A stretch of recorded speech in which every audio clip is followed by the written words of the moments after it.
Hi people, this is a very different video to my usual wackiness and an explanation as to why I'm going to be doing far more CNC 3D printing and laser videos, and also why I'm talking a little bit off as well. Now let me take you back to the end of August where it all began.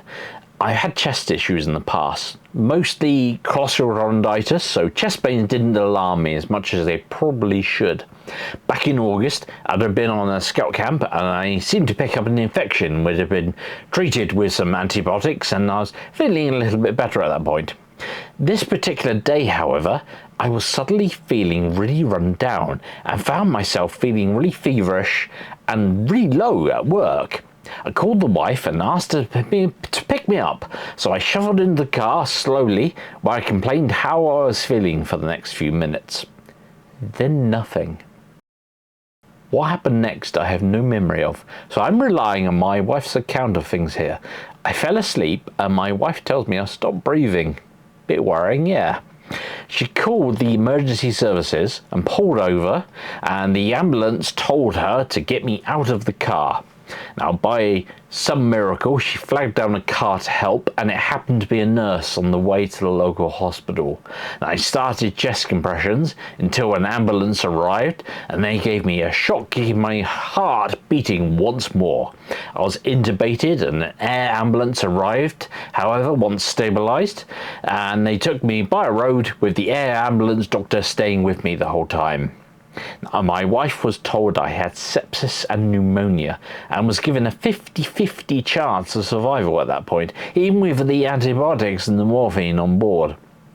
All the while, I was asleep, of course, none the wiser to what was going on.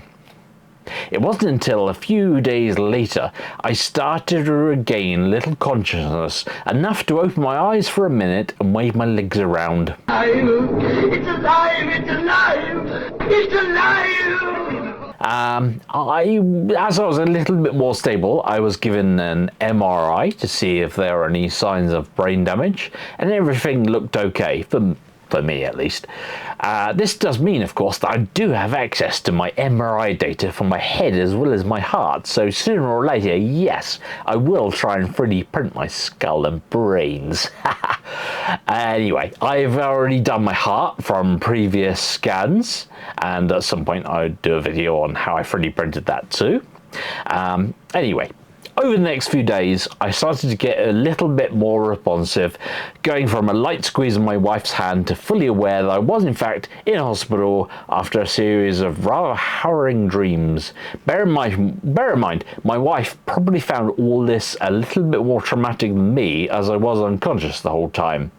Now, the dreams and hallucinations I had were insane. I could probably write a series of fantasy books on the whole experience. Just to give you a little insight, I had dreamed that my 9-year-old daughter had taken all the hospital equipment, including that little machine that goes ping. That's the machine that goes ping! And turned it into a massive Minecraft server, much to the staff's distress. She hadn't actually even visited me at that point. So all in my head there. I also thought that the NHS had hired helper monkeys to do basic tasks. Clean beds, carry meds from ward to ward and such. There isn't much more terrifying than a monkey staring at you from the ceiling as you are paralysed, unable to move, making sure that you're okay. There was a brand new drug lab being delivered, which made morphine in a giant vat, and of course I had to help install it and mix up all that morphine. Yes, we've all had that Walter White fantasy, of course. Aliens invade Earth at one point, so I had to flee not only the hospital, but also flee the city and set up a base in the countryside. And at one point, I escaped the hospital to visit some family in the United States. Somehow, I made it back to the hospital before they all realised, though. It's almost as if I never left. did I mention as well that the hospital was also based at Portsmouth Football Ground, and I had the Portsmouth football team training in the cubicle next door? Yes, that's probably the worst thing. All this and various other elaborate fantasies.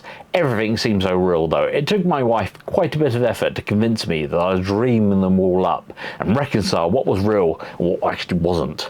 Now, they eventually diagnosed me with having a hereditary heart condition and scheduled me to get an ICD installed. And a few weeks later, that's exactly what they did. Installed this funky bit of tech into my heart. Now, like a defib, but not quite that aggressive. It pretty much sits there doing nothing other than monitoring the heart, but in the event of a failure will give me a little shock like a mini defib.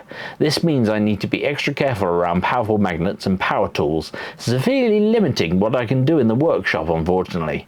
Powerful vibrations are a big no, stretching is recommended against, and I just don't have the strength that I used to at this point. This is where CNCs, lasers and 3D printers have become so important to me as well. These are all devices that for the most part require me to push a few buttons and then leave them alone, which is why I'm going to be using a lot more of them in my projects. Now, I've been 3D printing stuff for well over a decade now, and I've built up a small print farm on the side as well. It's made quite a bit of money in the past couple of years. I've also got a really nice Aeon laser, which is now paid for, and a good work CNC, so I'm really lucky to be able to carry on making stuff with the skills and tools I already have. I've just been sent this awesome small Ackerman CNC to review too, so it could be a perfect addition to the workshop. As a smaller aside, I've also since broken my toe by dropping a weight on it. Bit of advice: when recovering from heart surgery, avoid any attempts at fitness to be safe. I am so grateful that everything went the way it did. My friends, my family, especially my wife, have all been extremely supportive, and the NHS has been fantastic at every step of the way. I'm hoping that I'm going to make a full recovery, but if not, the CNC, the laser, the 3D printers will allow me to keep making cool stuff and keep making videos. So please keep watching this space.